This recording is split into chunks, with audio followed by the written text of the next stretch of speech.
তোর মারতে যদি কস তোর চুরিটা ভার দাম না দামুগা দামুগা। আচ্ছা আচ্ছা, মাদ্রাসায় বলাৎকার চলতেই আছে, সে বিষয়ে আমার কোনো কথা নেই, কিন্তু এই যে মা সন্তানের যন্ত্রণাটা কিভাবে ব্যক্ত করেছেন যে আমার সন্তানের বাথরুমের জায়গা দিয়ে হুজুরের প্রস্রাবের জায়গাটা ঢুকিয়ে দিয়েছেন, এটা কোনো জ্ঞানী লোকও এই চমৎকার ভাষায় ব্যক্ত করতে পারবে না।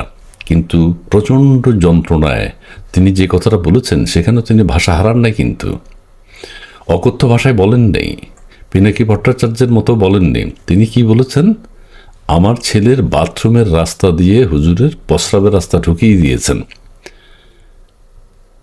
আর যে কথাটি বলতে চাই, মাদ্রাসায় কিন্তু এই ঘটনা চলছেই, এবং তার সন্তান, শেষে যে ভিডিওটা আছে, সন্তান বলছে, মা আমি যখন ঘুমিয়ে পড়ি আমাকে হুজুর ডেকে নিয়ে আকাম কুকাম করে, মানে বাথরুমের রাস্তা দিয়ে হুজুরের প্রস্রাবের রাস্তাতে ঢুকিয়ে দেয়।